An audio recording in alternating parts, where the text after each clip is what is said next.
Samtang busy ang mga tao karong panghambog sa ilang sweldo sa social media. Aw dirita luto taguna na cake. O tulo nakabuk saging akong gilata dia. Ako sanang putol-putulon. Dayon imuha ng pisaton. Dayon pagkauman butangan na imong itlog. Duha ka buk itlog imong ibutang para nindot. Butangan dayon imong half cup nga oil o kahuman imo din butangan og sugar daddy. Dapat brown na ang sugar daddy kay para lami. Kahuman bubuan nimo ng gatas o butangan nimo ng flour. Duha na kakap nga flour kung gibutang pero isa ra nang pakita para dali ra nga video. O human sa flour butangan nimo gamay nga asin.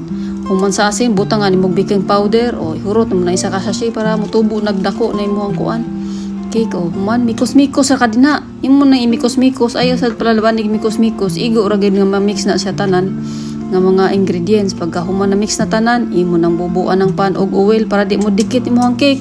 Imo ro nang kutaw-kutawon sa imo ang kamot o magkutaw buo niya mo nang kuan din na imikos-mikos nimo imo na iyabo din ha. Pagka human mo giyabo ana imo sa na itaktak nimo na para dili na magbukol-bukol ini kaluto. Human imo na yung idasok din sa oven. Imo nang iset ng oven og 150 degree. Iset nimo 1 hour din na.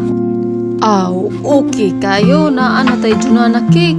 Parisan dayon mo kape, sulbad na kabulaos nimo. O niya ikaw sigag pangawal sa Facebook. Pas mong bitok nimo ana. Og maura to, bye.